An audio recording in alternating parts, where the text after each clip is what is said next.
Welcome to the show. Welcome to Your Thought Life podcast. I'm your host, Michael Anderson. Today we're talking about why you hate your life. So let me just ask you, have you ever caught yourself thinking, I hate my life? If you have, first of all, don't feel like you're alone. We've had a couple of clients who have recently come to us with very similar statements. Many people just feel stuck, and the feeling of feeling stuck or hopeless commingle with sort of dissatisfaction with how life is going and choices perhaps that have been made, breaks that are not showing up against the backdrop of a lot of effort, a lot of energy being expended. And you sort of just wake up and you just feel like, man, I'm just going through the motions. End of the day, you feel burnt out and empty, like you haven't accomplished anything. It's a vicious cycle that nobody in their right mind would enjoy, even for a short duration. Here's the thing, family. Feeling this way, you should know that this is not your destiny. You should know that you retain the ability to make this a temporary set of circumstances. It's nothing more than a signal. It's your mind and your body's way of telling you that something needs to change. We can't be resistant to this gentle nudging, which sometimes goes beyond gentle to an all-out push for change. Let's unpack this today. Let's see what we can do to change this set of circumstances, flip it on its head, so to speak, and create a more fulfilling life. If you missed the last episode on the vision and the plan for your life, you should take a listen. There's some incredible guidance that's tried and true in the previous episode that I think you would benefit from tremendously. Let's start with the why, though. Why do individuals feel stuck? There's some things that are standouts. We're going to attempt to deal with those top three elements today. The first of which is people feel stuck in an autopilot mode. What's autopilot? That's when you're going through the day and it feels just like the previous day. Maybe your day starts by something that's blended together, some work, some chores, a bit of TV watching, a bit of gaming, then sleep. There's this repetitive cycle that's very familiar to us. This is what we refer to as autopilot. There's no net change day to day in how we're doing life. When you feel like you're in this repetitive loop, it's easy to lose sight of what lights you up and what gives you purpose and how it is that you can do these things to have more fulfillment. Number two is you're comparing yourself, your life, your stuff to others. Could also be your talents. I'm just going to be real plain and honest with you. Many of us scroll through social media and we think, wow, everyone else is killing it and crushing it and knocking it out the park. And I'm over here barely keeping it together. But I want you to remember something. What you're seeing in everyone's highlight reels is not, and I say again, is not the full picture. That is one moment in time that is highly, more often than not, incredibly scripted. And for the few that are legit, let's applaud them for doing some really cool things to be able to enjoy life at that level. But you should know, and studies are concrete, two things. One, to compare yourself with others is not wise because you're on two disparate tracks going in two disparate directions with two disparate skill sets. They, by all accounts, command that you conduct yourself differently.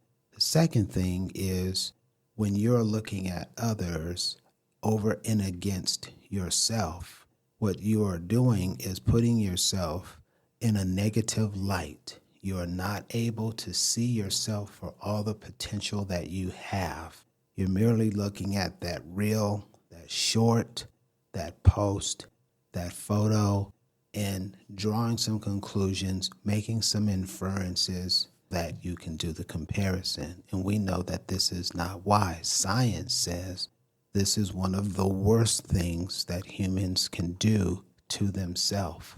Let's stop it. Now that we know about it, let's just stop it. Okay? Number 3, your mindset is holding you hostage. This is the bulk of the work that we do at Your Thought Life Coaching, is working on the mindset, because we've come to understand that if we can change your state, then we can change your mindset.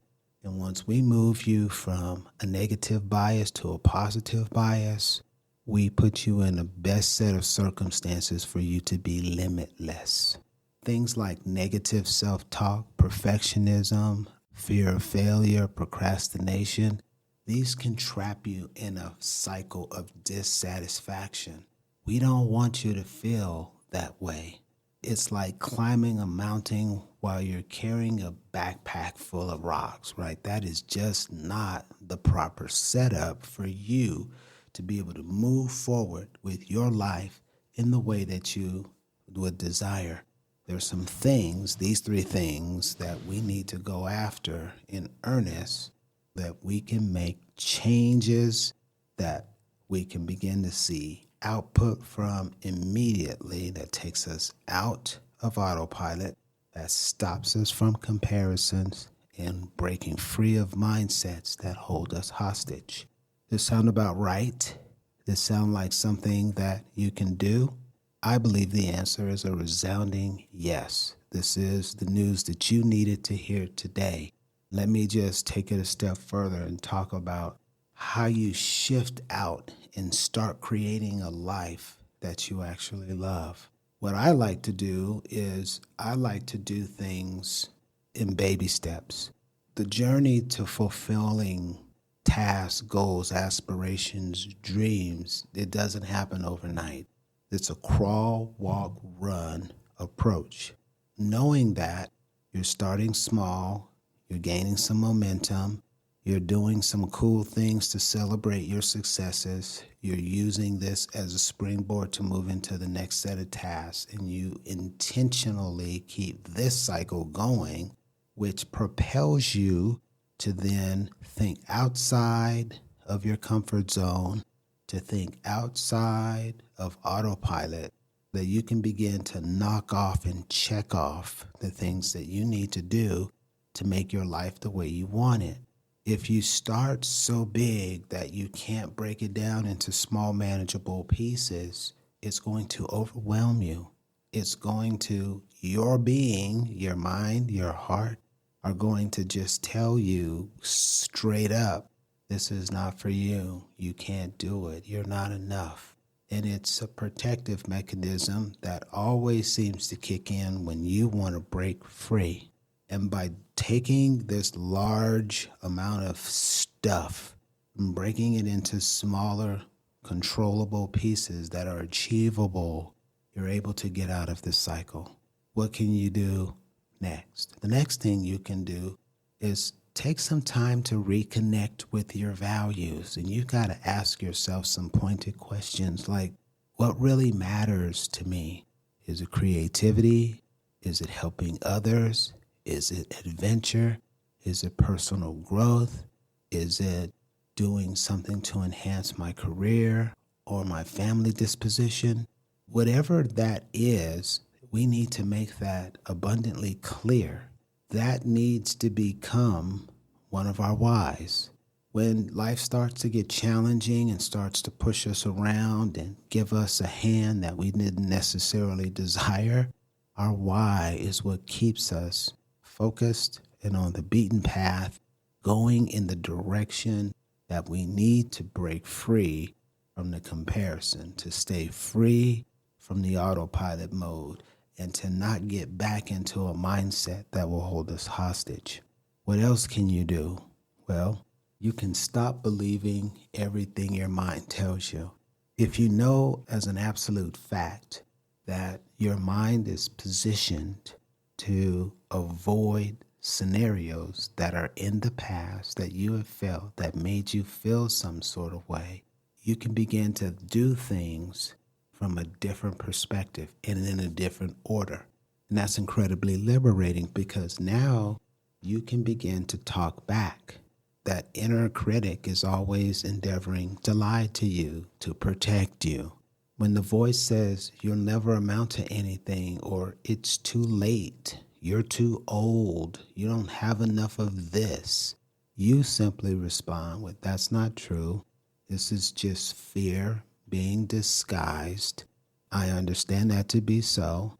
I am going to start the challenge anyway. And you faculties, that's all of your being, like summarized. You faculties are going to get with the program. You're going to support me on this. And whether you want to do it or not, I've made the decision that you're going to do it. You're going to do it with me, and you're going to be supportive the entire time. And you're going to give me the mental cycles that I need to be successful. And that's that. You may have to say that to yourself a couple of times or for a few days. Everyone's different. But if you stay that course, by golly, let me tell you, it won't be long before you're in total control of the situation. And your mind is not calling the shots. You are. When we switch the locus of control back to us, sky is the limit. I want to also provide with you a bonus, though, because here's something that I like to do that, a lot of people, well, I wouldn't say a lot of people, some people tend to do, but not very purposefully, or I think a better way of saying it is not consistently. I want you to develop a mind of gratitude.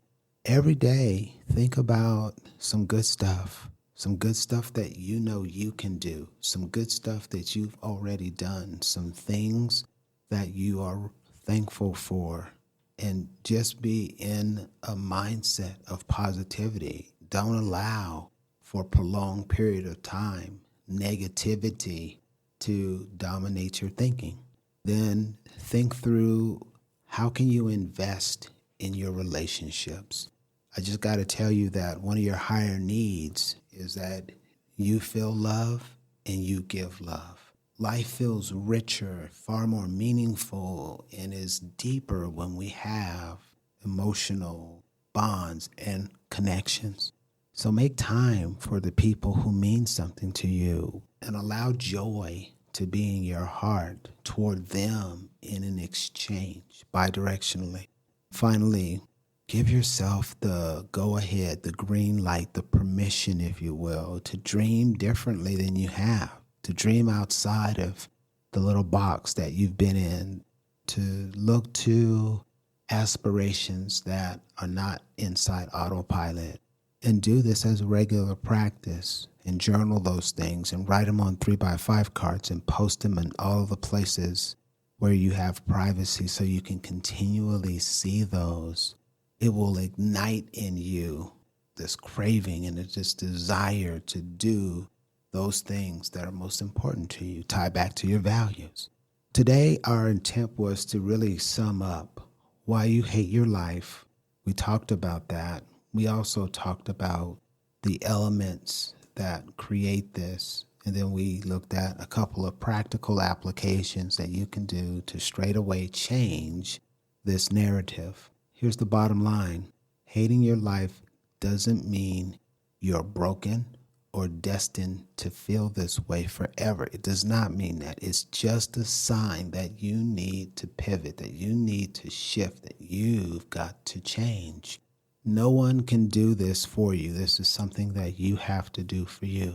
Take some small, consistent steps toward connecting with your values, challenging your mindset, and taking the actions that are necessary for you to feel lighter and more meaningful and more connected to the people that you love or are doing life with. And I'm most certainly thankful for you joining us for this episode. I truly appreciate you taking the time to listen. You can connect with us on LinkedIn. The link is available in the show notes. I should always remind you that you are enough. You can do it, and you are uniquely equipped to realize your goals. Until next time, take care and keep pushing forward.